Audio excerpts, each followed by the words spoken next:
Bonjour à toutes et à tous, bienvenue à ce nouveau webinaire de la Terrasse Discovery. En deux mots, la Terrasse Discovery, c'est un lieu de coworking avec une communauté très active puisque deux de ces coworkers vont vous faire cette présentation, cet atelier digital aujourd'hui.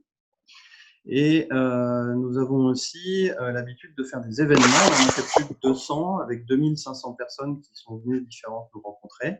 Donc, la Terrasse Discovery est réouverte dans le cadre des mesures de déconfinement et qu'elle est absolument prête à vous recevoir les uns et les autres. On va vous parler sport et innovation à la fois, comment le sport amène des choses sur l'innovation. Donc, je laisse Damien et Arnold se présenter. Bonjour à tous. Alors moi, je suis Arnold Migan. Je dirige la société Hug. Hug est une entreprise qui accompagne les salariés, les dirigeants dans les entreprises pour l'amélioration de leur qualité de vie au travail et en télétravail aussi, du coup, avec ce que nous venons de vivre. Dans les activités de Hug, on intègre pas mal de choses, dont notamment la partie sport, et ce qui explique ma présence aux côtés de Damien aujourd'hui. Damien, je te laisse te présenter. Bonjour, Damien Koch, donc je suis fondateur et dirigeant d'InnoWide. J'accompagne les entreprises dans l'innovation. Je les accompagne pour leur permettre d'accélérer leur projet d'innovation. Et si je suis présent aujourd'hui et cofondateur de cette présentation webinaire, c'est parce que je suis passionné de sport d'endurance. Je fais du triathlon depuis une dizaine d'années. Certains le savent puisque j'ai vu parmi les gens qui étaient présents, certains, on se connaît dans ce cadre-là. Et donc aujourd'hui, je suis heureux de parler d'un thème qui me parle, qui est l'innovation et le sport. Et donc, ce que je vous propose, c'est pendant une quarantaine de minutes, on va essayer de tenir le temps dans la mesure où on a eu des petits soucis techniques, mais ça a l'air d'être résolu.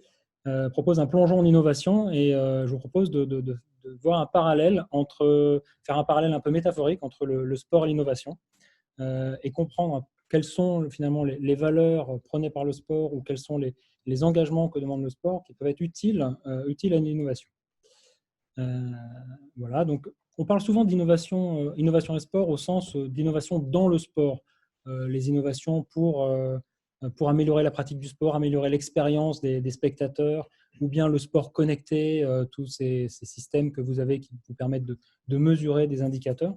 Aujourd'hui, on vous propose plutôt de voir comment le sport, à travers les transformations qu'il peut opérer, à travers les valeurs qu'il porte ou à travers l'exigence qu'il impose, qu'il demande quand on veut atteindre certains objectifs, comment on peut transposer et transférer toutes ces valeurs, tous ces éléments dans le cadre d'un processus d'innovation.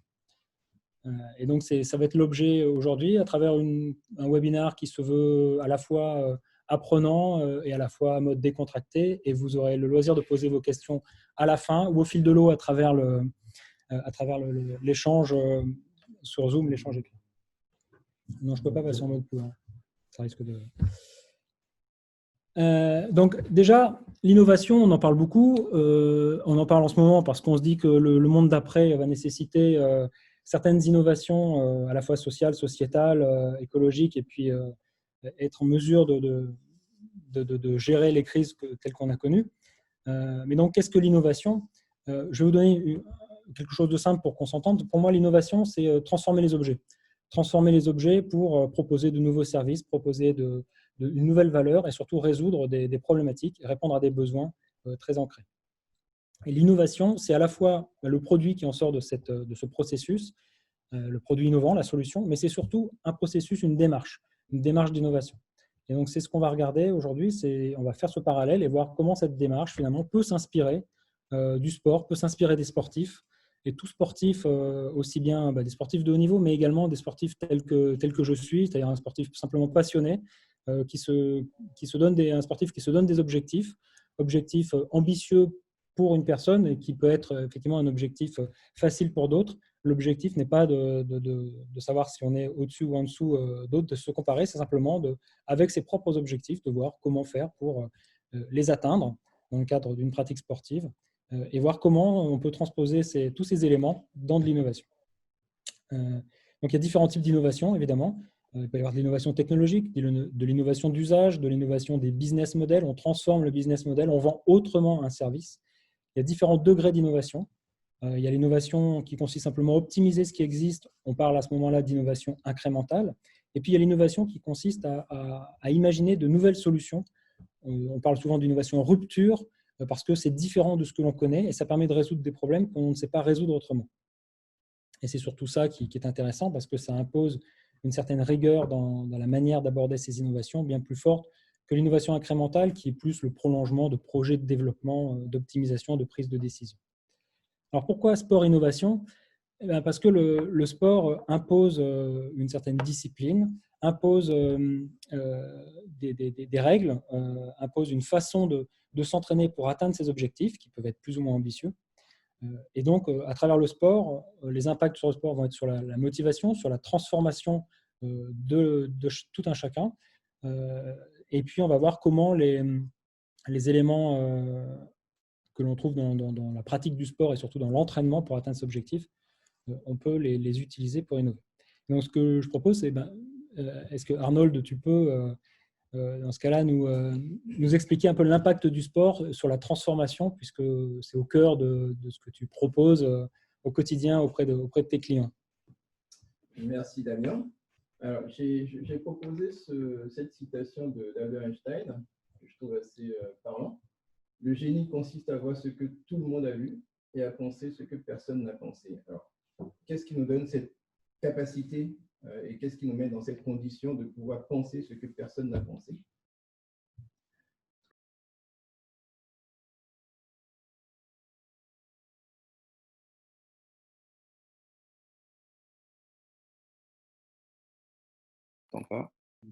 Donc, j'ai parlé dans le vide, là, c'est ça? Vous m'avez entendu quand même.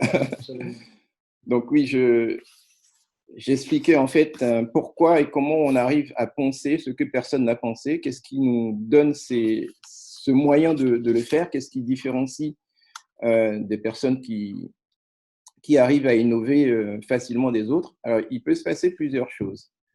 Une des motivations, en tout cas un des moteurs, ça peut être un changement. Ça peut être ce qu'on vient de vivre avec le coronavirus. Hein.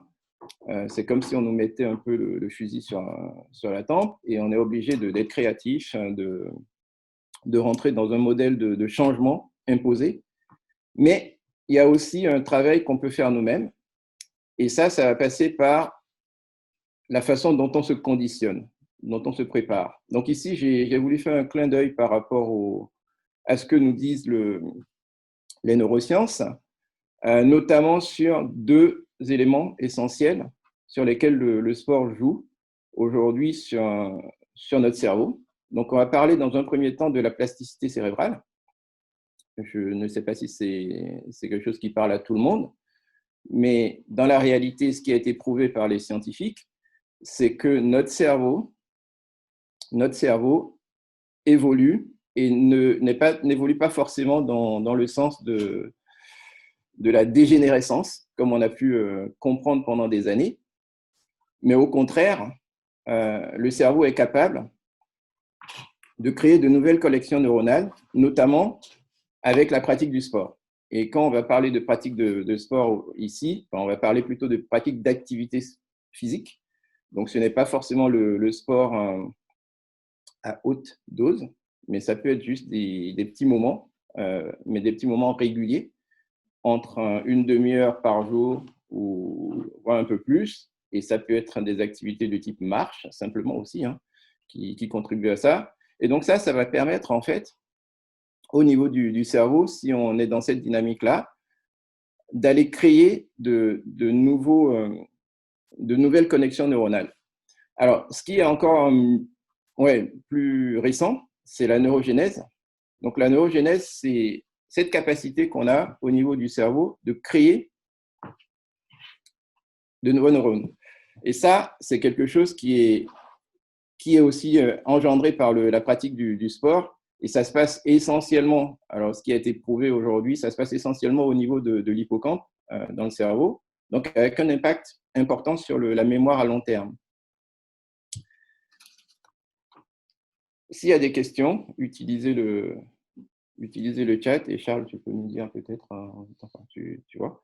Oui, tout à fait. Alors, ensuite, concrètement, en quoi ça impacte notre capacité à innover? La première chose, c'est, donc là, j'ai parlé de la mémoire à long terme, mais l'activité sportive favorise aussi considérablement notre créativité, notre capacité à résoudre des problèmes et la capacité de raisonnement. Alors, comment ça se fait? Je vais te donner un exemple parce que je vais être très succinct là-dessus. C'est l'utilisation du sport pour baisser, en fait, ce qu'on va appeler le taux de cortisol sanguin. Donc, ce taux de cortisol qui, normalement, permet, en fait, s'il est élevé, va favoriser le stress. Donc, en mode stress, nous ne sommes pas capables et, en fait, nous perdons nos moyens. La pratique du sport permet de descendre ce taux-là, de réguler ce taux-là et de se mettre dans des conditions optimales, en fait, pour pouvoir réfléchir et produire. Dans le même temps, et je pense que tout le monde le sait, la pratique en fait du sport va permettre de générer, de produire des neurotransmetteurs de type dopamine, donc qui vont influencer notre bien-être et donc notre capacité. Je pense, s'il y a des sportifs autour des écrans, une fois que vous finissez de faire du sport, vous vous reconnaissez souvent dans un état de bien-être et de relâchement qui va favoriser ce type d'action. Et d'ailleurs, des fois, on se rend compte, alors moi je donne mon exemple, je me rends compte quand j'ai besoin de prendre une décision importante ou j'ai besoin de travailler sur un sujet important, je ressens ce besoin de faire pause, d'aller faire un peu de sport avant de revenir. Parce que quand je reviens, j'ai l'impression que mon cerveau n'est plus dans le même état. Ce n'est plus la même chose. Il y a un relâchement total et une capacité à penser autrement. Après, il y a aussi un point sur la libération de tryptophane dans le cerveau. Donc, c'est peut-être un mot un peu brut pour ceux qui ne sont pas dans ce domaine-là. C'est en fait ce qui permet de fabriquer de la sérotonine qui va jouer un rôle important dans la gestion de nos émotions. Et ça, c'est un facteur qui va influencer notre capacité à résoudre des problèmes. Donc voilà, pour faire court, en attendant de prendre vos questions, les points que je voulais aborder sur cette dimension cerveau et comment en fait le sport, au travers des apports sur nos capacités cognitives, permettra d'être plus apte à innover, à créer et à rentrer dans tout le processus que Damien a décrit juste avant. Ensuite, le sport va aussi favoriser, Damien l'a mentionné tout à l'heure, notre capacité à être motivé, la motivation par le sport. Donc là, j'ai mis la citation, j'en ai mis quelques-unes de citations comme ça, l'enthousiasme est la base de tout progrès. Et pourquoi j'ai mis ça? C'est pour vous orienter sur quelque chose qui est super important dans la pratique du sport, mais aussi dans l'innovation, concernant le plaisir et la célébration des petites victoires. Alors, ce qu'on appelle des petites victoires, c'est chaque étape. Donc, le plaisir, pourquoi? Parce que le plaisir nous met encore une fois dans cette condition de créativité et le fait de fêter les petites victoires sensibilise notre mental, dope en fait notre mental et à chaque fois qu'on fait un pas et qu'on célèbre ce pas-là, mais on retrouve de l'énergie pour aller plus loin. Donc, j'ai choisi de mettre ici une image qui, pour moi, est assez parlant. On est tous passés par là. Le petit garçon qui doit monter des marches. Et la première question qui se pose, ce n'est pas forcément de se dire « Ok, est-ce que je suis capable d'arriver tout là-haut ?» Mais c'est de se dire « Est-ce que je suis capable de monter une marche et une après l'autre ?» Si on imagine ses parents derrière, là, à chaque fois qu'ils franchit une marche, et si vous avez eu des enfants, je pense que vous pouvez bien voir l'image. À chaque fois qu'il va terminer de franchir une marche, il va se retourner vers ses parents. Et ça, c'est sa célébration et qui va lui permettre de recommencer, d'aller un peu plus loin. Et on pourrait même imaginer qu'il il demanderait presque qu'on lui augmente la taille des marches. Alors, ce qu'on va retrouver dans le sport, hein, et ça c'est super important dans un entraînement sportif, c'est quand j'atteins un objectif, je peux me permettre d'aller encore un peu plus loin. Si vous n'avez pas l'habitude de courir, par exemple, le jour où vous démarrez la course à pied, vous trouvez la motivation de faire 10 km, ça risque d'être un peu compliqué. Donc, on va souvent commencer par peut-être 1 km, beaucoup de modestie hein, pour démarrer, commencer par 1 km, et le jour où on a fait 1 km, on est content. La prochaine fois, on va peut-être faire 1 km plus 100 mètres. Donc, globalement, ce qui est conseillé d'ailleurs, je passe l'information, c'est d'augmenter le challenge, si on peut dire ça comme ça, d'à peu près 10% à chaque fois, pour apprécier et être capable de le faire. Parce que l'objectif, c'est ça, c'est de dire, je suis capable de le faire. Donc, je mets un objectif atteignable, et à chaque fois que je passe ce petit objectif, je célèbre. Et à chaque fois que je célèbre, je retrouve de l'énergie pour aller plus loin. Donc, on va créer la motivation comme ça. Et dans l'innovation, c'est ce qu'on retrouvera.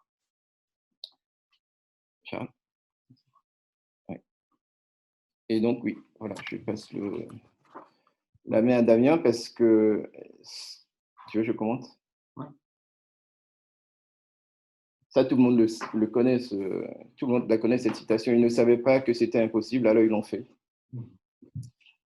Et en fait, ils l'ont fait. Là, je fais un clin d'œil à cette notion de dire, je suis face à ma feuille blanche, je réfléchis, je pose les choses, je planifie, mais quand je fais ça, je ne me pose pas nécessairement, si je veux avancer, je ne me pose pas nécessairement la question du possible ou de l'impossible, mais je suis face à ma feuille blanche, en fait.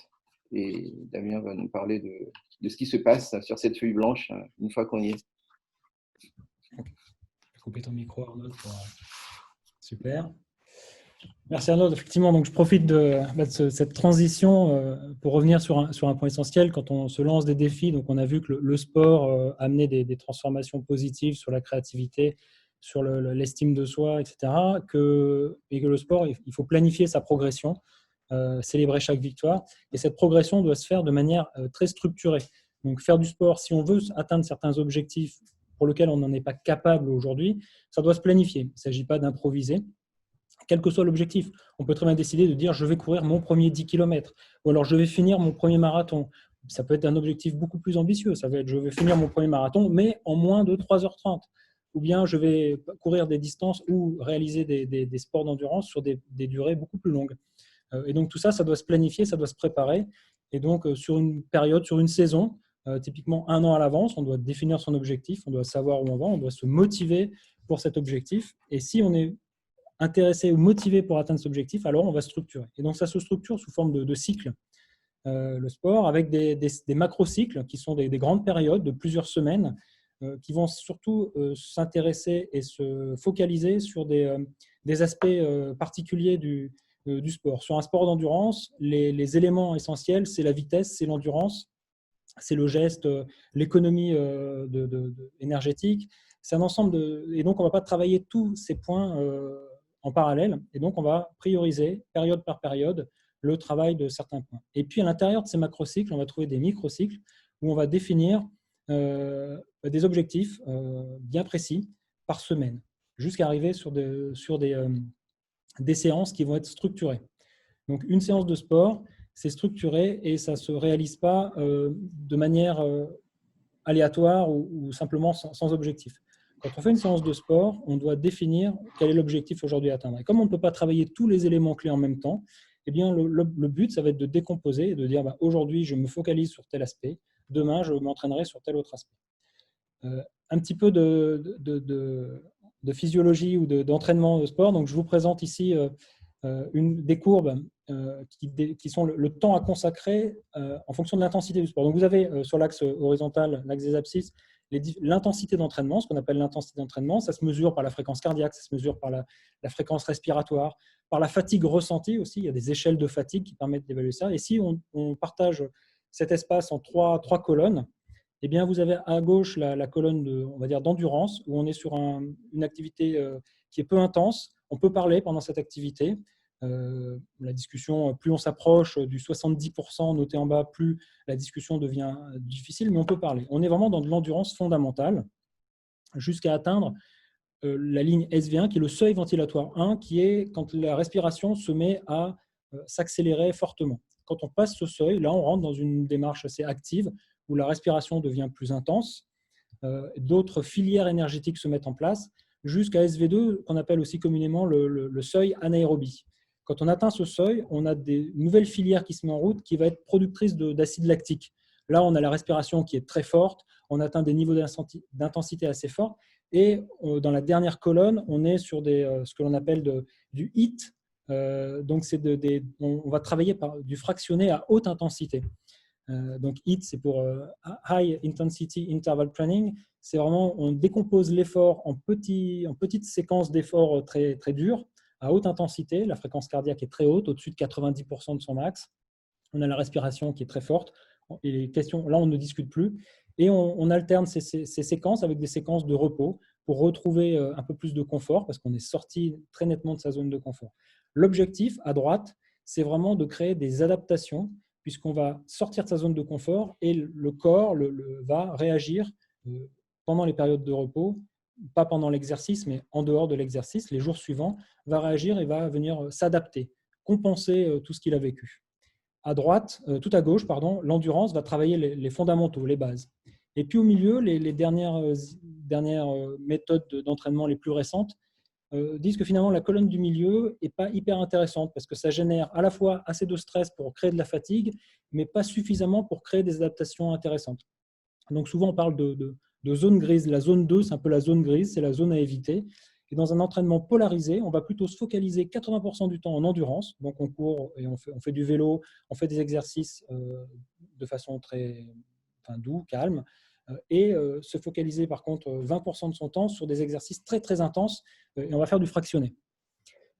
Ce qui est intéressant là, c'est qu'on va se dire finalement quel est le rapport avec l'innovation. On va voir que quand on fait de l'innovation, il faut aussi sortir de son confort et sortir de ce que l'on a l'habitude de connaître si on veut innover. Sinon, on ne fait que réinventer ce que l'on connaît déjà. Et donc là, c'est intéressant de sortir de sa zone de confort. Et à l'image du fractionné en sport, il faut travailler de la même façon l'innovation. Donc, si on fait ce parallèle avec les processus d'innovation, on se dit finalement, quand on innove, c'est intéressant de jouer également sur deux tableaux, comme dans l'entraînement sportif, où on va jouer sur l'endurance et le fractionné, et on va alterner ça dans des proportions adaptées. En innovation, on va jouer sur deux espaces. D'un côté, l'espace des connaissances, du rationnel, de ce que l'on connaît, de ce que l'on sait concevoir avec des solutions. On va ouvrir sa connaissance ou construire de la connaissance en ouvrant ses relations, son interaction avec d'autres entreprises, avec d'autres personnes. Ça, c'est indispensable si on veut concevoir des solutions. Sans connaissance, on ne peut pas concevoir. Mais pour concevoir de nouvelles choses, il faut aussi être capable d'aller dans un autre espace, qui est l'espace du rêve, l'espace de l'imaginaire. Donc là, c'est à droite, avec ces couleurs et ce cerveau qui explose complètement. Et donc, à l'image du sport où on est en intervalle training, où on va aller loin dans l'effort, loin dans l'inconfort, et bien pareil, il va falloir trouver des solutions et des outils qui vont permettre de dépasser les fixations que l'on peut avoir pour sortir de son cadre de référence et être capable d'imaginer finalement des solutions que le raisonnement ne sait pas atteindre simplement en se mettant devant un tableau blanc et en se disant quelle pourrait être la solution à ce problème. Quand on ne sait pas trouver de solution parce qu'on est sur un problème compliqué, alors il faut aller utiliser des techniques assez particulières. Et donc, c'est l'alternance, comme quand on fait du sport, l'alternance de moments très créatifs où on va sortir de son référentiel et faire un pas sur le côté. On parle parfois de sortir de la boîte, out of the box. Et puis ensuite, de ces idées, de ces nouveaux concepts que l'on va imaginer, il va falloir revenir, comme on revient en endurance dans le sport, il va falloir revenir dans un monde très rationnel pour mettre un sens à ces idées, mettre un mode de réalisation. Donc, c'est bien nécessaire de naviguer entre ces deux modes.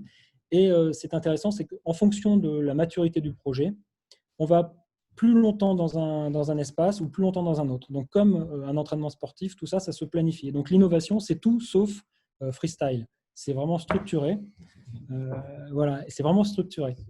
Ce qui ne veut pas dire qu'on ne prend pas du plaisir dans les séances de créativité ou on ne prend pas du plaisir quand on fait de la conception, mais en tout cas, c'est structuré.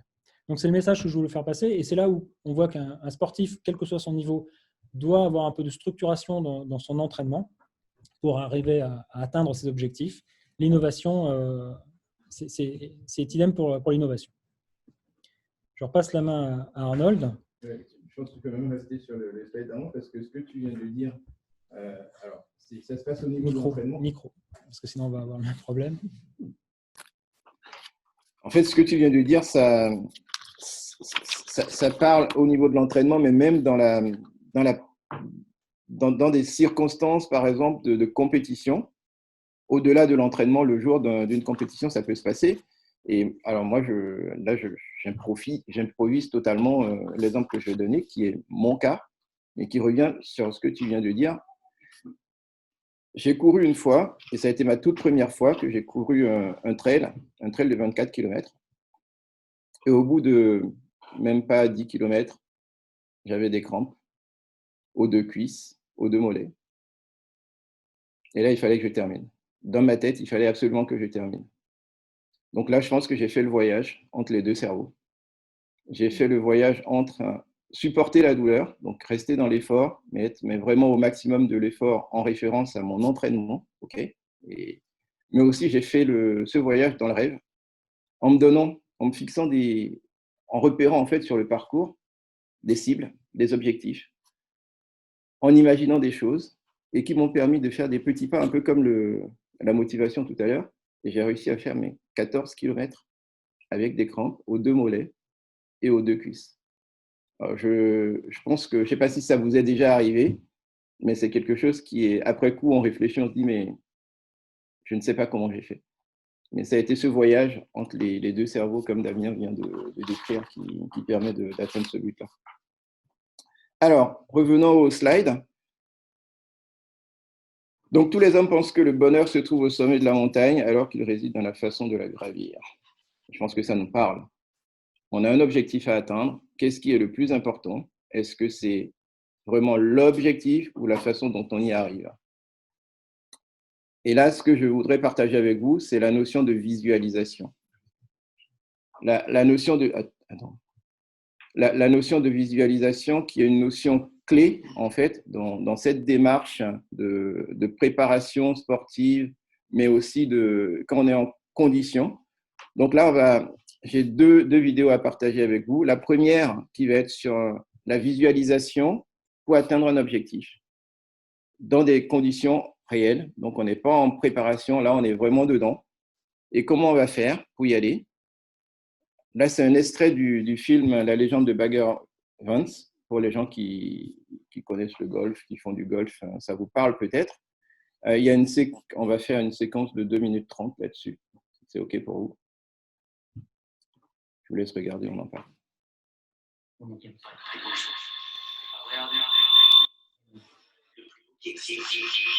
Juste vous et la balle.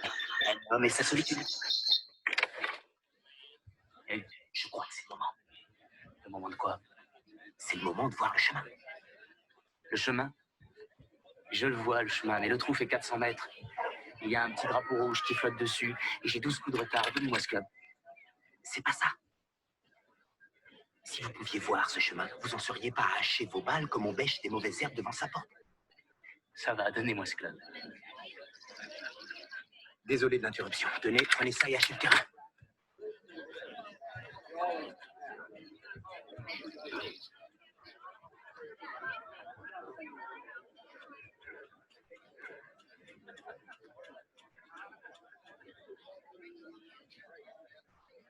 D'accord, c'est quoi ce chemin?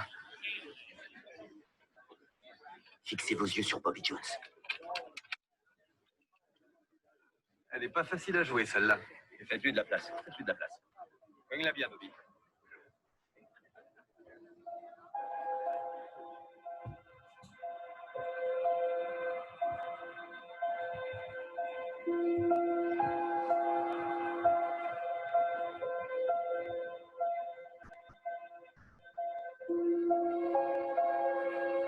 Regardez son coup d'essai. Comme s'il était en quête de quelque chose. Et il trouve. Il fait en sorte de se placer exactement au milieu. À l'intérieur, en plein cœur. Et il a beaucoup d'effets à sa disposition. Le fade, le hook, le slice. Mais il n'y a qu'un seul coup qui soit en parfaite harmonie avec le chemin. Un seul coup et c'est le swing authentique. Bobby va être choisi par lui. Le swing parfait est là, il se tient prêt à s'inviter en chacun de nous. Tout ce qu'on a à faire, c'est d'éviter de se placer en travers de sa route. C'est lui qui nous choisit. Regardez-le, il est le chemin.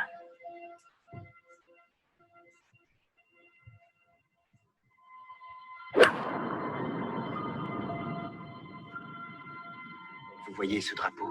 C'est un dragon que vous... Bon, je sais que vous aviez envie de voir la suite, mais on ne verra pas la suite tout de suite. L'objectif de cette vidéo, pourquoi je l'ai mise, c'est pour montrer cette notion de visualisation, mais vraiment. Vous avez vu tout ce qu'il a fait, le regard, les projections jusqu'à exécuter son coup. Et quelqu'un qui fait du golf sait de quoi je parle. Je vois Charles en face de moi qui comprend bien cette notion de visualisation. C'est applicable partout, c'est applicable dans tous les sports. Alors là, j'ai mis le golf, hein, si tant est qu'on accepte que le golf soit un sport, n'est-ce pas? Moi, je l'accepte, mais bon. Ensuite, on peut avoir cette même approche de visualisation dans l'entraînement. Et là, on va aller sur une autre vidéo que je partage aussi, qui va peut-être vous parler un peu plus, où on va conditionner notre cerveau.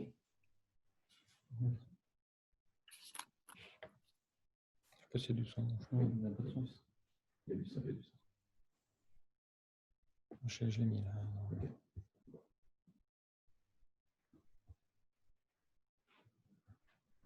Donc, on est aligné pour ce type de décollage à TOS, Action Vitale. Action Vitale plein volet, tout le monde. Derrière, on parle 19, il n'y a pas de barrière. Et devant, on parle vert arrière et blanc derrière pour un check. Blanc derrière. Puis où est-ce qu'on est clair display? Eh bien, vous êtes clair display. Eh bien, 95. 95. Par l'atterrissage, pardonnez, top.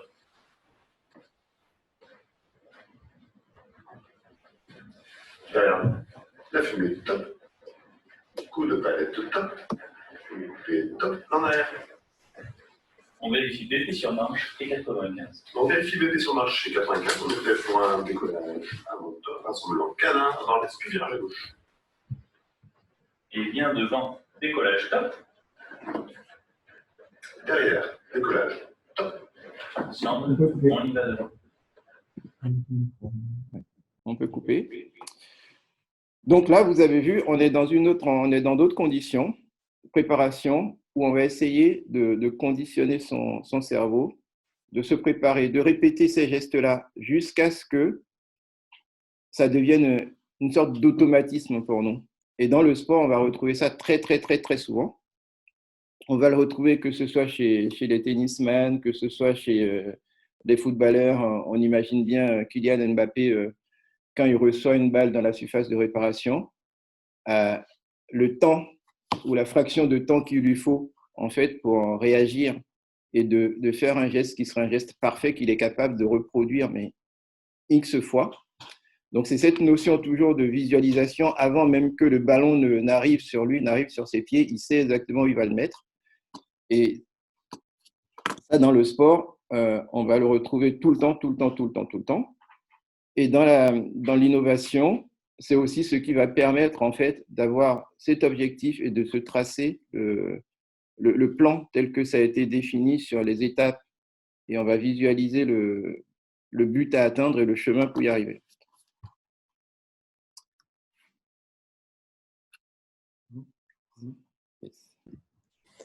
Ok, merci Arnaud.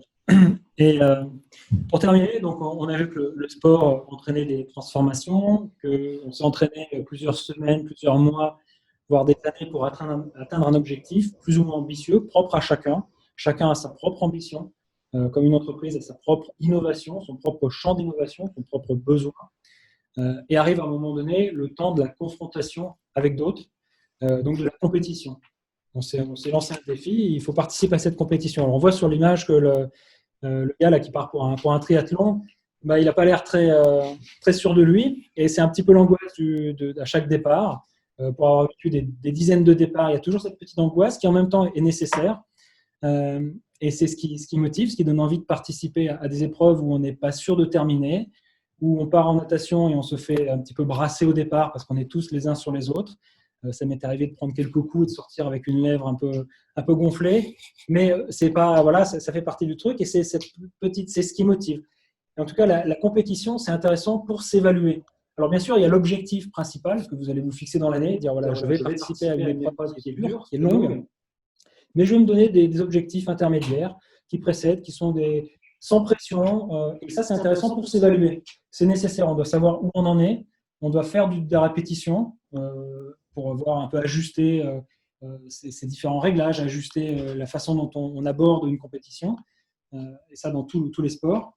Et donc, c'est intéressant parce que ça va permettre de s'évaluer et de savoir où on en est. Chez un entrepreneur qui fait de l'innovation, dans une entreprise d'innovation, c'est important de s'évaluer. Et donc, il est important de travailler en itération et de ne pas hésiter à présenter son innovation, quel que soit l'état. On en est au début, on est encore en phase d'entraînement, on a encore des progrès à faire.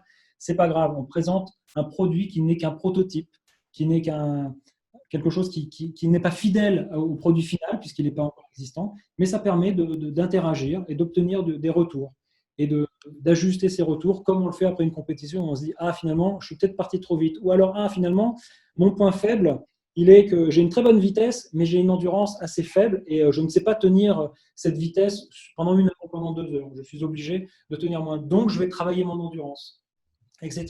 C'est indispensable pour un entrepreneur de présenter son innovation pour ajuster, pour pivoter, comme disent les start-upers. Donc, c'est important d'avoir ça. Donc, faut pas, si on rentre dans un effet tunnel et on se dit « je ne présente rien avant d'avoir quelque chose de parfait », le risque, c'est de présenter quelque chose qui ne répond pas à un vrai besoin, qui est plein de défauts. Et comme on a dépensé beaucoup d'argent, beaucoup de temps pour le mettre au point, eh bien, on a ce biais d'engagement qui fait que finalement, on continue, on poursuit dans cette voie-là et on ne veut pas faire marche arrière parce qu'on a l'impression de perdre beaucoup de ressources qui ont été mobilisées sur ce projet. C'est aussi un apprentissage. Les compétitions, ça ne se passe jamais comme on le souhaite. On vise un podium, on ne fait pas le podium. On vise simplement de finir la compétition, on ne la finit pas. Parfois pour des choses toutes simples, toutes bêtes, une crevaison qu'on n'arrive pas à réparer en vélo quand on est en triathlon. C'est rageant, c'est frustrant, mais ça fait partie de l'apprentissage. Et donc, comme disait Nelson Mandela, je ne perds jamais. Soit je gagne, soit j'apprends. Soit je gagne et c'est très bien, c'est une grande victoire. Soit j'apprends parce que si je ne gagne pas, j'ai quand même vécu une expérience qui va me construire et me permettre d'acquérir de la connaissance, du savoir et d'être capable d'appréhender encore plus facilement l'inconnu la prochaine fois. Donc, c'est indispensable de se confronter. Un entrepreneur ou une entreprise qui innove doit aussi comprendre ses compétiteurs, donc se confronter pour savoir finalement où est le marché, ou comment je me positionne. Et puis, quand on arrive au bout de sa compétition, on a appris, on a gagné en expérience, on a réussi à atteindre ou pas son objectif. Bien parfois, derrière, on a ce qu'on appelle le blues du sportif ou le blues de l'innovateur, qui est j'ai atteint mon objectif et puis derrière, je connais un vide, un grand vide, et je connais un certain blues. Et donc, c'est important, quand on fait de l'innovation, d'avoir toujours de nouvelles innovations à proposer, de nouvelles innovations à travailler, et d'avoir du coup un certain nombre d'idées qui ont des vitesses de développement différentes, qui ont des niveaux d'innovation différents, pour pouvoir poursuivre l'innovation et ne pas tout miser sur une idée, la bonne idée, et se rendre compte que finalement, ça ne fonctionne pas. Et là, on peut connaître un moment difficile, personnellement, mais aussi pour l'entreprise. Donc, c'est important de préparer le coup suivant et de se remobiliser, de se remotiver, comme on l'a ouvert finalement ce webinaire au départ, de se remotiver pour les futures séances à venir et pour les futurs objectifs.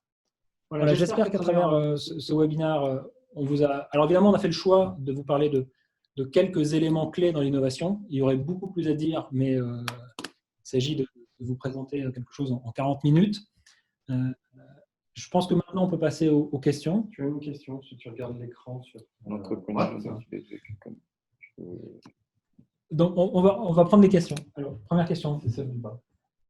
L'entrepreneuriat doit-il être vécu comme une compétition contre soi-même, contre les autres? Tu veux que Ouais, je peux comprendre ça. alors, je commence à répondre, puis Arnold complétera. Donc David, alors, effectivement, alors, j'aime pas trop le terme combat. Alors, combat, dans un sport de combat, ça s'explique. Dans d'autres sports, j'aime pas trop. Compétition et combat, je fais quand même une différence. La compétition, si on se confronte à d'autres et puis on accepte d'être moins performant ou de perdre ce jour-là, etc. Mais au moins, on se positionne. Et donc, dans ce sens, l'entrepreneuriat doit être vécu comme une compétition parce qu'on n'est pas seul au monde, dans le monde des bisounours, et il faut effectivement trouver une proposition de valeur qui fasse sens. Et il faut arriver à se différencier si on veut pouvoir vendre son innovation. Donc, c'est intéressant de comprendre ses concurrents, mais pas forcément en termes de combat avec des coups bas. La loyauté, je pense, fait partie des valeurs du sport, devrait faire partie, si parfois on voit des gestes malheureux. En tout cas, et donc ça, il faut le garder à l'esprit. Et donc, oui, la compétition et le combat, si ce n'est pas un sport de combat, évidemment, si ce n'est pas de la boxe, non, ce n'est pas forcément le terme. Peut-être qu'Arnold, tu veux compléter. Oui, alors moi, Micro. Non, c'est bon. J'avais pas compris. Donc moi, j'ai une approche peut-être un peu plus radicale que ça, parce que je n'utiliserai ni le mot combat, ni le mot compétition pour l'entrepreneuriat. Pour moi, l'entrepreneuriat, c'est une contribution qui est faite pour répondre à un besoin de la société dans laquelle nous sommes. Et là-dessus, je ne vois pas cette notion de combat et ni de compétition, sauf si la compétition, on l'entend comme ce qui se passe sur un terrain, sur une ligne de départ d'une course. Imaginez le 400 mètres, vous avez les compétiteurs, les athlètes, on va dire, plutôt que compétiteurs, qui sont côte à côte et qui courent ensemble, qui courent dans la même direction, qui courent ensemble, chacun dans son couloir, et on ne se donne pas des coups de patte, il n'y a pas de croche-pied. Dans ce sens-là, oui. Mais l'objectif, c'est de dire on apporte une variété de solutions à la société pour que les clients puissent choisir. Donc, c'est deux mots que je n'aurais pas utilisés naturellement pour l'entrepreneuriat. Alors, il y a des questions qui arrivent. Jean-Louis nous dit « Comment utiliser la visualisation dans l'innovation ?» Qui prend la main, Damien? Oui, je veux bien. Alors, dans l'innovation, il y a une phase qui est importante, qui ne se résume pas qu'à ça. L'innovation ne se résume pas qu'à la créativité, mais la créativité est importante puisque c'est le moment où on doit avoir imaginer des concepts qui dépassent parfois l'entendement, qui dépassent le raisonnement simple qu'on peut avoir ou le raisonnement restrictif que l'on a. Et donc là, on peut utiliser de la visualisation pour amener le raisonnement dans des espaces que l'on n'a pas tendance à explorer normalement, avec des concepts projecteurs, où on va, avec ces concepts, faire émerger des images mentales, et depuis ces images, on va pouvoir rebondir sur ces images et identifier des solutions. Donc un concept de projecteur, c'est simplement, voilà, vous voulez développer un nouveau bateau, quel est le concept d'un bateau qui vole? Et à partir de ce concept, qu'est-ce que ça fait émerger comme idée, même si dit comme ça, le concept d'un bateau qui vole, ça ne fait pas sens, mais en tout cas, c'est un concept projecteur qui va permettre d'éclairer des zones inexplorées. Donc là, la visualisation est importante et elle est utilisée dans beaucoup de pratiques de créativité. Voilà, on a des cartes avec des images, des murs d'inspiration avec des images en design thinking, par exemple, c'est quelque chose de très largement utilisé. Donc, la visualisation dans l'innovation peut faire sens dans ces étapes de créativité. Une autre question ici que moi je vais poser, c'est est-ce que vous qui êtes pratiquant de sport, il y a un sport ou il y a des sports, parce qu'il n'y a pas que des sportifs, que vous favoriseriez pour quelqu'un qui n'est aujourd'hui pas sportif, se sent un peu empâté, on va dire, et qui veut ou qui a déjà commencé à faire de l'innovation? Comment vous voyez les choses en tant que sportif ou dans la qualité de vie au travail? Alors, je vais la prendre celle-là, tu compléteras si… Déjà, j'ai tendance à dire l'exemple que tu as donné, quelqu'un qui n'est pas du tout sportif et autres, c'est de commencer à vivre debout. C'est de commencer à vivre debout, à travailler debout. Donc, je marche sur place, je suis dans la position debout. D'ailleurs, c'est très conseillé quand vous avez des décisions à prendre ou des choses importantes. Faites-le plutôt debout que assis. Ce n'est pas du grand sport au sens où on l'entend, mais c'est quelque chose qui va jouer sur votre corps, sur le mental. Et sinon, c'est la marche. pratiquez la marche. Simplement, dehors, prenez de l'air, changez oxygénez en fait votre cerveau en étant en mouvement, le mouvement qui vous est le plus adapté, et l'homme est fait pour marcher. Donc, commencez par ça. Comme j'ai dit tout à l'heure, 1 km, 1 km 100, on peut même commencer à 500 mètres s'il le faut, et augmenter progressivement dans la mesure de ce qui est réalisable. Ouais, je vais compléter. La marche, effectivement, est intéressante parce qu'on travaille en endurance, donc on travaille vraiment sans solliciter fortement. Mais c'est intéressant, on a vu que 80% du travail devait se faire en endurance. Et pour aussi, quand on a une décision à prendre, la marche permet d'être très créatif. Il y a une étude qui a été faite très récemment aux États-Unis, je ne sais plus dans quelle école, je ne vais pas faire de bêtises, une étude en double aveugle, donc voilà, avec des comparaisons, où il était montré qu'un groupe de marcheurs était plus créatif qu'un groupe de non-marcheurs. Et donc, ce que je vous invite à faire, c'est quand vous avez des réunions avec des décisions importantes à faire, c'est de faire des réunions en forêt. Vous partez avec votre équipe et vous allez marcher en forêt ou dans un lieu bucolique et vous marchez et vous faites votre réunion en marchant.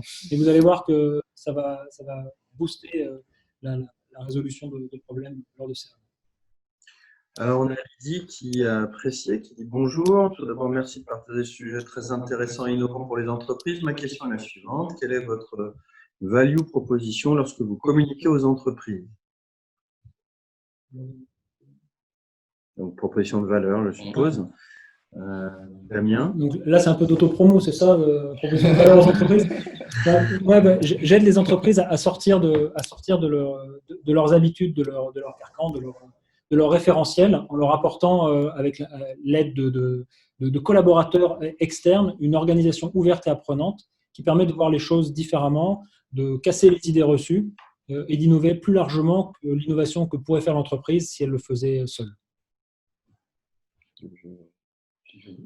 Alors, c'est assez drôle parce que je fais avec Hug la même chose que Damien, mais sur la dimension purement humaine. Donc, nous, on innove sur l'humain, en fait. Et nous, on innove ici sur des espaces modulables où Arnold intervient avec nous et Damien aussi sur des animations qu'on peut faire ici pour les entreprises et leur permettre justement de prendre des décisions en aménageant les salles comme on veut et en pouvant proposer des parcours, des animations, de la réflexologie, du sport, etc., que l'on fait de façon récurrente avec du yoga dynamique, des séances de sport ici, en direct ou par Zoom d'ailleurs, grâce à Arnold et à l'ensemble de ses animateurs. Il y a une autre question que posait Lydie, qui est qu'elle a constaté que toi, Damien, tu proposes MindMap sur LinkedIn. Est-ce que c'est un outil utilisé en gestion de projet? Est-ce que tu utilises ce concept? Alors moi, je peux dire que je l'ai utilisé pour moi perso et j'adore. Mais après, je laisse Damien répondre, parce que c'est à lui que s'adresse la question. Merci Lydie de la question. Ça montre que vous avez trouvé des éléments sur LinkedIn, donc mon profil sert à quelque chose. Donc je m'étais essayé à proposer un CV, me présenter à travers un mind map. Donc effectivement, parce que c'est un outil que j'utilise, qui permet alors pour ceux qui ne connaissent pas, c'est simplement mettre des idées, des mots-clés, des phrases très courtes et de les relier les unes aux autres, une idée faisant émerger d'autres idées. Et donc ça, c'est un peu comme ça qu'on travaille en innovation quand on fait de la génération de concepts. On part d'un concept projecteur, on l'a dit. Avec des outils, on va faire naître de nouveaux concepts et ensuite ramifier ces concepts de plus en plus sur des concepts de plus en plus précis, de plus en plus fins. Et donc les représentants mind map, ça permet de comprendre la structuration de ces concepts, d'où ils découlent, et d'imaginer, de voir les zones qui ont été explorées, les zones encore inexplorées qui restent à explorer, etc. Et de mesurer finalement la couverture d'exploration à travers un mind map. Donc c'est visuel. Et c'est comme ça que le cerveau travaille aussi, par association d'idées. Donc le fait de faire des associations, de les matérialiser, finalement, on ne tord pas le fonctionnement du cerveau. Et donc c'est assez naturel plutôt que d'avoir un texte linéaire où parfois la linéarité empêche certaines combinaisons, certaines associations. Donc oui, le mind map est très utile quand on a de la créativité. Voilà, vous écrivez un article, vous démarrez par un mind map et vous listez tout ça et après vous structurez votre mind map en chapitre de votre article, par exemple. Donc, c'est très, très utile. Et on finira par une dernière question, celle de Jean-Louis, qui nous pose la question suivante. S'il y avait une seule valeur commune à l'innovateur et au sportif, quelle serait cette valeur? Et là, ça tombe bien, parce que l'un et l'autre, vous allez pouvoir répondre avant qu'on se quitte. Alors, moi, c'est la chose qui vient naturellement, c'est l'humilité. C'est clair. Ok, donc puisqu'il faut dire autre chose qu'Arnold, moi je parlerai de résilience. Résilience, puisque l'innovation n'est pas un long chemin, un long fleuve tranquille. Et parfois, eh ben, on tombe sur un échec, c'est même à souhaiter. Ça veut dire que si on n'a pas d'échec, c'est qu'on n'innove pas. Et donc, il faut savoir rebondir et utiliser cet échec pour rebondir. Et dans le sport, c'est pareil. Donc, on ne réussit pas toujours. Et donc, voilà, la résilience. On va conclure ce webinaire. D'abord, merci aux deux animateurs qui ont réussi à se joindre et à faire de leurs propres compétences un seul et même atelier digital. Donc, bravo.